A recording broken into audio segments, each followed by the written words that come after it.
Hello everybody, it's King here with Ben, Mr. Chicken, Mr. Bunny, and he's a really great man, he's my inspiration, and I know you're gonna leave for home tomorrow, right? I am, yes, back to the States. Back to the States. So, you've been here for the second time, this is the second time, and in total like 3 weeks or 4 weeks? Total 4 weeks. 4 weeks. So I came for 1 week back in March and went home, and then my heart was still here.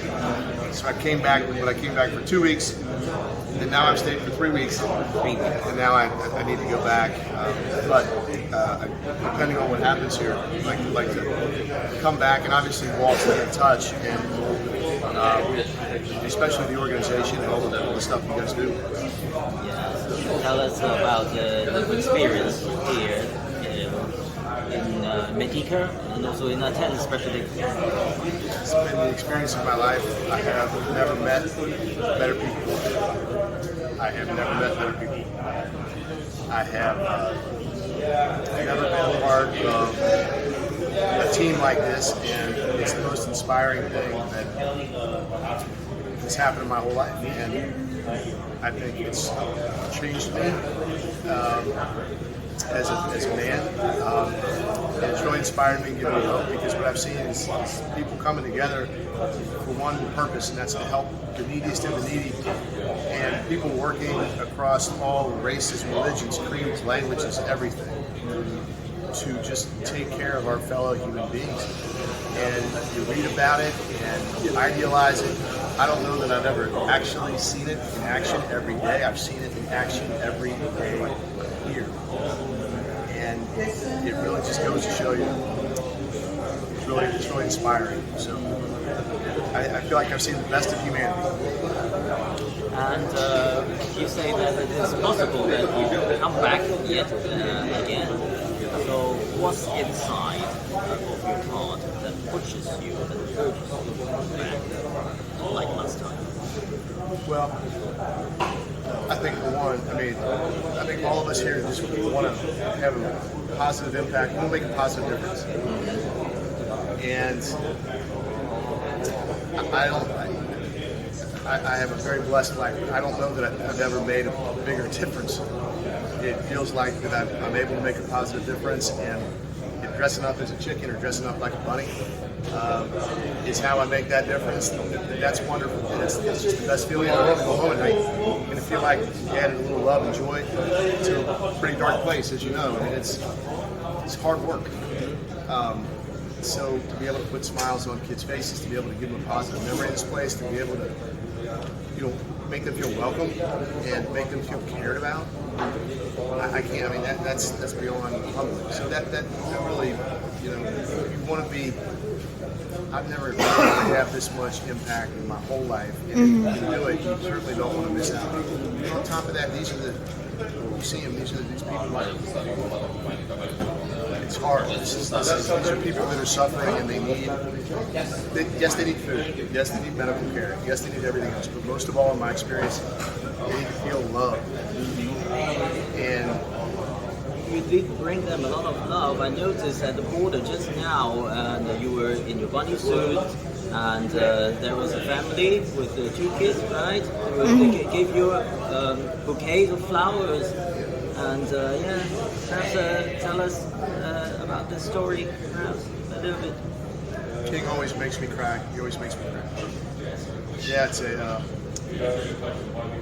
there was a family that our job, of course, is to get people from the gates to the buses. It might take a couple hours if they don't have any needs that are acute. It may take more than that if we have people that are weary and need rest in your tent, in our tent. But they cycle out, and this was a family that, for very unique reasons, did not have any place to go, and so they were in our tent. I could tell right away that this was a dad who really cared for his son, his 10-year-old son, Damien. I have a son who's 13 years old. I saw a dad who really cared about his son. He was waiting for his wife and his daughter, and they didn't have anywhere to go. And I haven't been in that position yet. After 24 hours, and it became, once I understood the circumstance, I didn't really know what to do. But we were able to, with the help of some villagers who put up private funding, we were able to find the family a hotel for 3 weeks, which would allow the dad to go to England and handle the visa situation there, which has become complicated. It's a safe place. The kids are happy. It was a really big deal, and obviously they appreciate it a lot. So Damien was around for a long time. He was kind of our special friend. We typically don't have people around for that long, but he's a great kid, and thank goodness for these facilities. He was able to play volleyball and soccer and hang out with the guys and everything, and be entertained and watch cartoons on the screen. Yes. The big televisions. Yeah, he was watching cartoons on the flat screen, and he wasn't. I mean, it could have been a situation where easily a 10-year-old child could be having anxiety and be even traumatized by that situation. Because he was here, he was great, and we got to know him really well. So the family was very appreciative for what we were able to do, and It's just so you.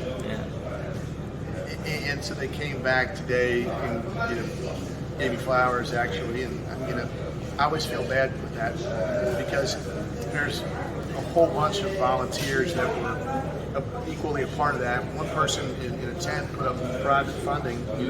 I just kind of introduced everybody. Yeah.